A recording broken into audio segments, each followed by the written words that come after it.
Oui, On, Marion. on a parlé tout à l'heure du corps mental. Oui. Celui-là, il disparaît pas. Et c'est à partir de ce corps mental que je vis ma vie. Euh, il disparaît pas, tu veux dire, quand, dans le moment où tu te réveilles d'espace? Hmm.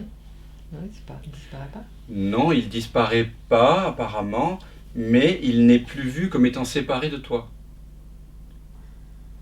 Il est vu que l'essence de ce corps mental, c'est la conscience, ainsi que tous les objets, ainsi que tous les amis là présents. Et du coup, Mhm. il n'y a plus de sentiment de séparation. Donc, à ce moment-là, quand tu réalises que tout est fait de la même essence, euh, Oui, mais c'est évident, même si je l'oublie. Ça, c'est évident. ouais, bah Mais, oui, ouais. Et donc la et question. mais il me semble que nous, les humains, on est fait pour vivre dans un corps et avec un mental, et que Oui. en mettant l'accent uniquement sur l'espace, il y a une partie de l'expérience humaine qui est un peu zappée, quoi. Ou, ou je sais pas. Mais on met pas l'attention uniquement sur l'espace. Là, on met l'attention beaucoup dans un certain sens sur l'espace. Pourquoi? Parce on est tout le temps vers les perceptions. Et c'est bien le problème. C'est que Ouais, la plupart des humains sont 100% vers les perceptions. je suis d'accord, Donc mais ici, on ouais. passe 2 heures Uhum. tous les 14 jours pour peut-être dans le satsang, je sais pas, 10 minutes vers l'espace pendant ces 2 heures. Mhm. Donc c'est très peu. Mais D'une le, certaine manière, le, moi je dis non le, à l'espace le, si je peux pas vivre mon expérience de, si ça n'intègre pas, je sais pas, par exemple, j'ai fait un week-end de danse, ouais. j'ai dansé avec un corps, pas juste Mais, avec mais, rien. mais Donc, tu vois, en fait, toi, tu n'as jamais dansé. je n'ai jamais dansé. Non, la conscience ne danse pas.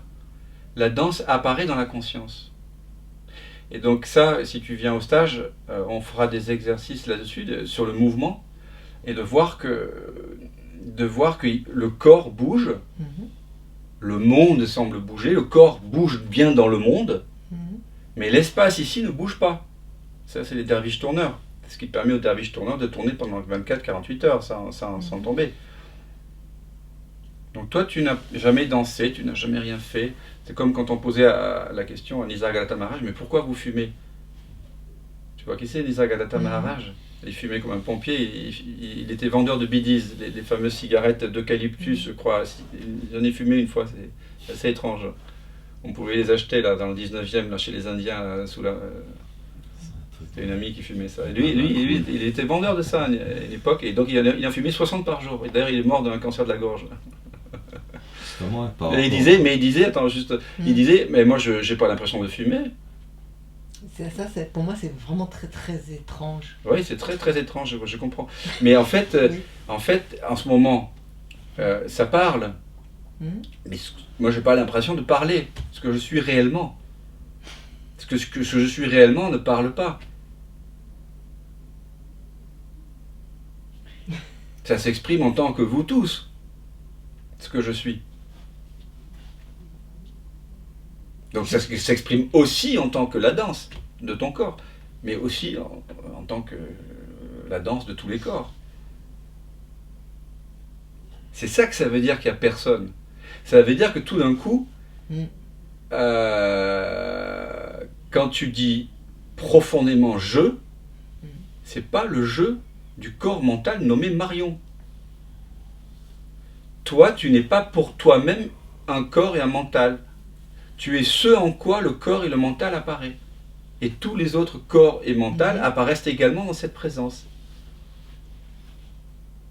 Donc le corps, il fait après sa vie, il va danser, il va courir, il fait des massages, il fait de la muscu, il va chanter, il va nager.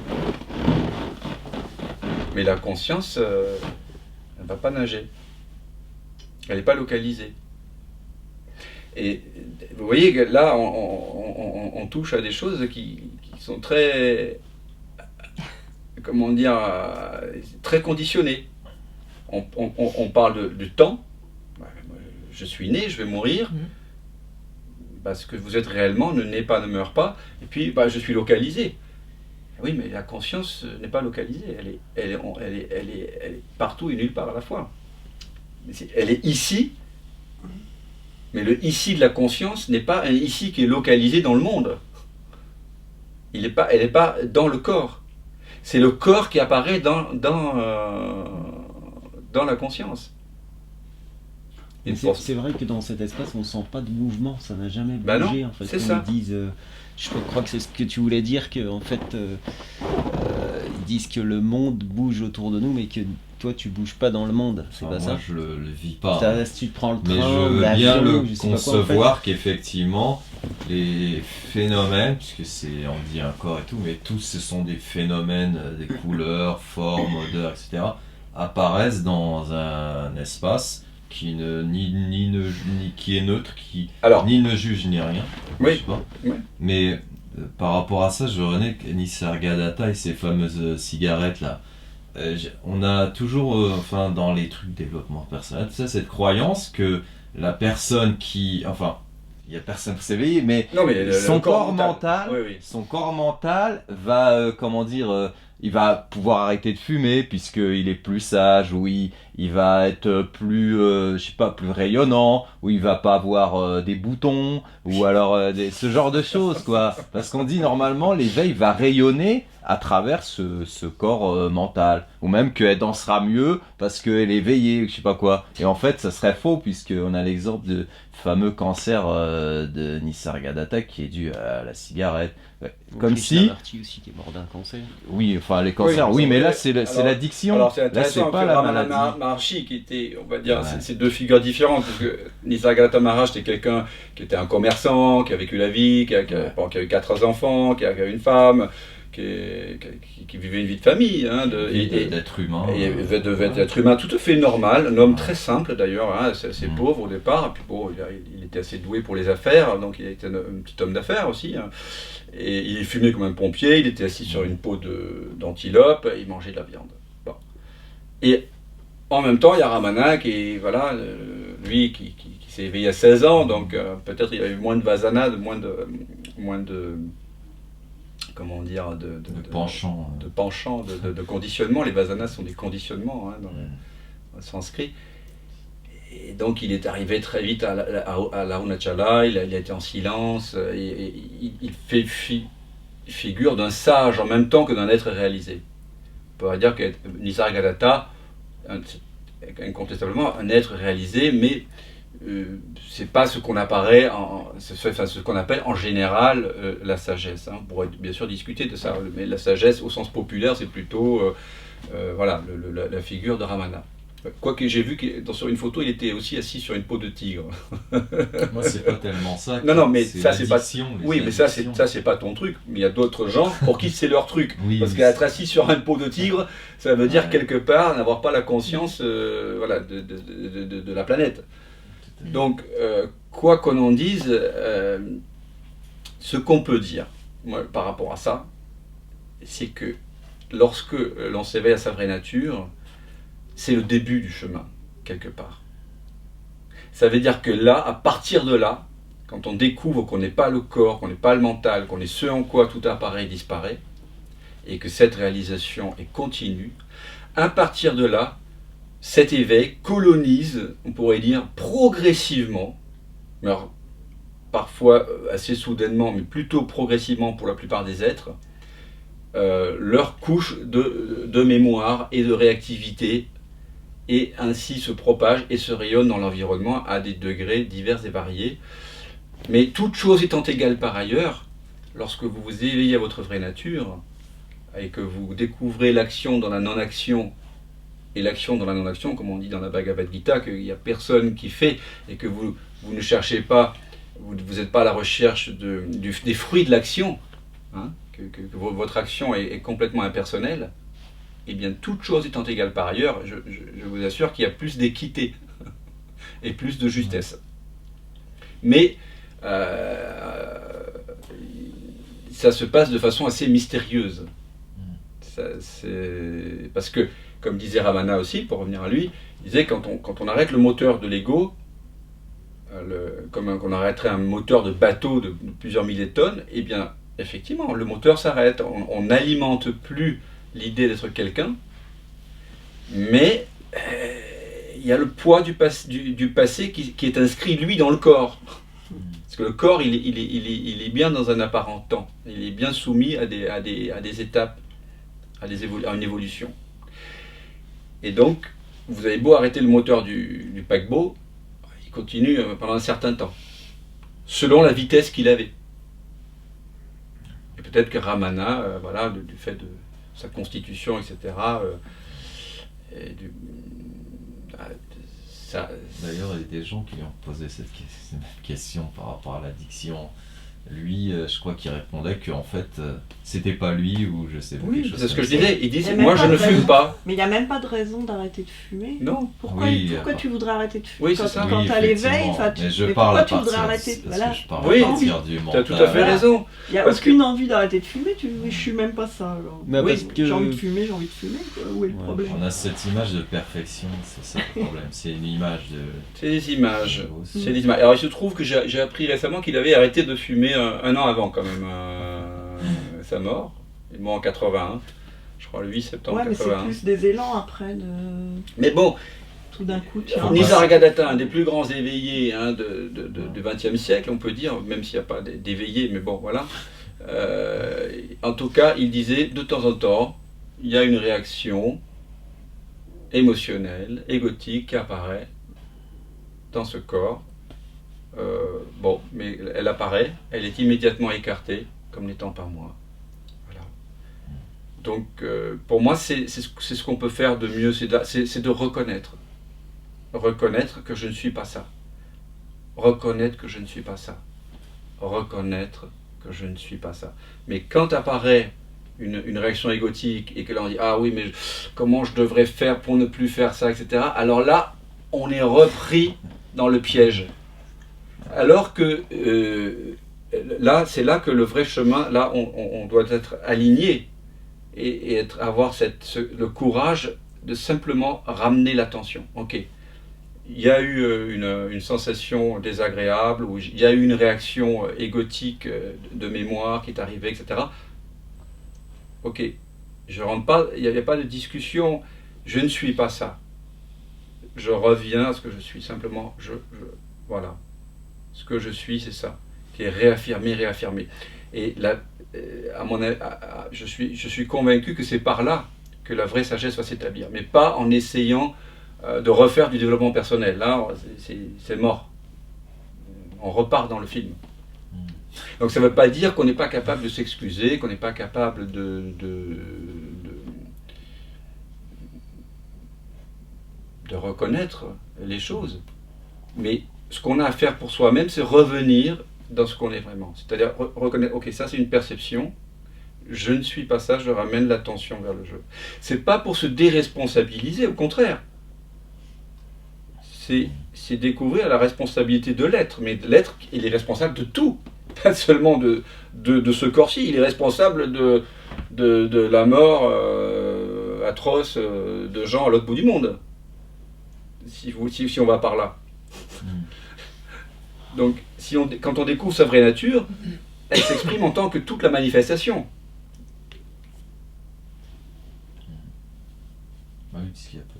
Donc après, lorsque vous découvrez votre vraie nature, je dirais que c'est pas pour autant que vous allez aller en Inde ou en Afrique aider les pauvres.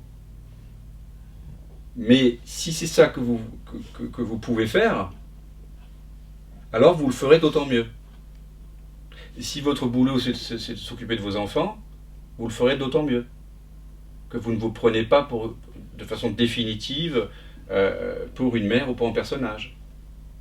Et vous ferez d'autant mieux le bien-être en Afrique si vous ne prenez pas pour le sauveur des Africains ou des Indiens.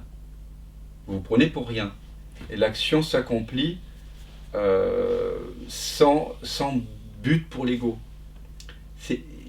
C'est très subtil ça, parce que Quand on a une manifestation égotique ou une colère ou quelque chose comme ça, et quand on est installé, on est assez souvent au contact de notre espace non-duel, et quand apparaît ce genre de choses, alors on a tendance à vouloir aller dans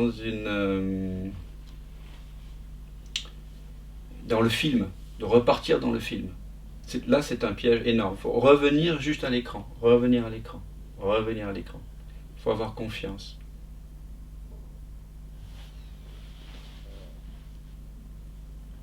Confiance.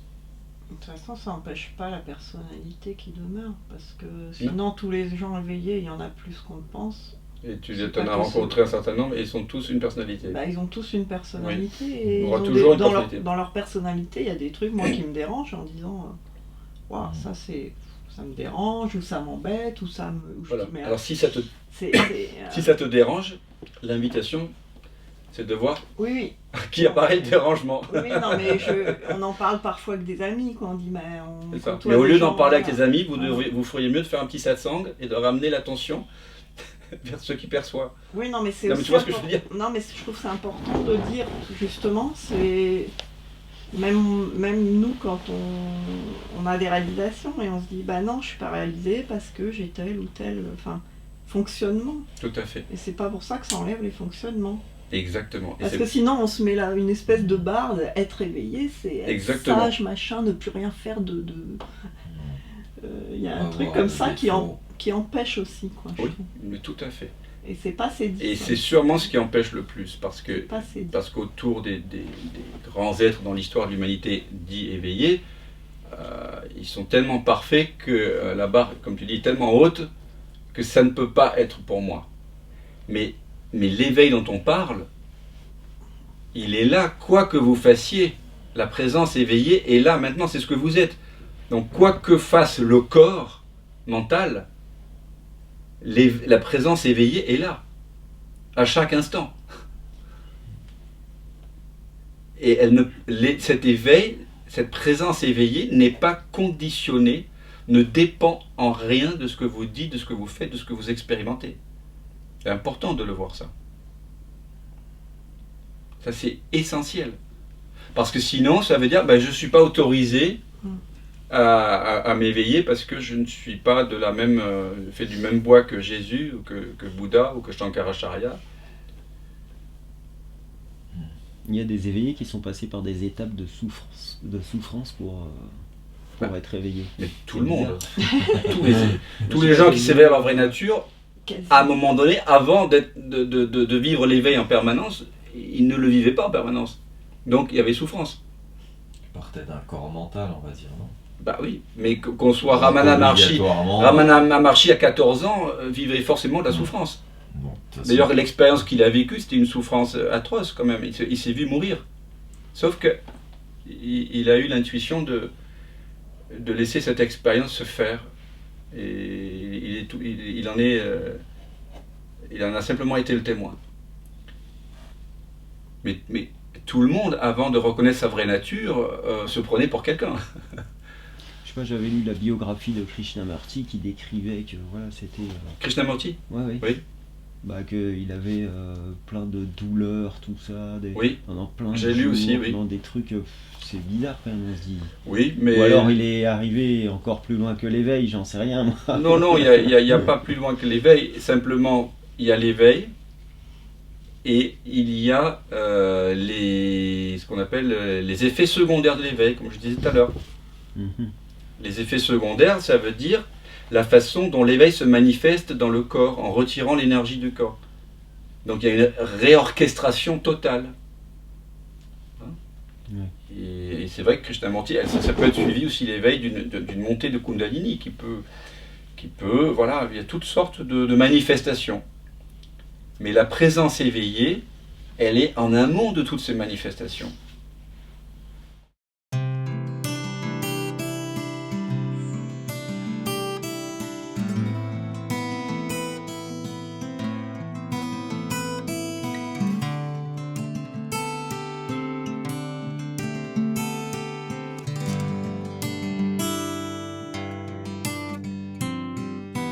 Je me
se joue à travers nous.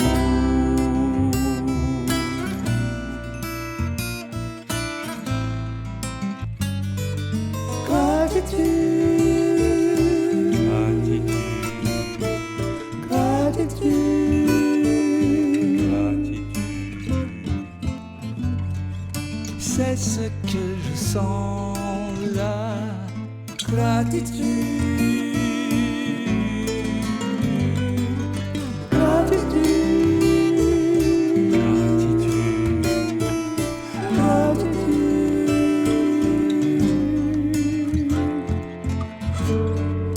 pour tout ce qui est là, gratitude.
Pour tout ce qui est là, gratitude.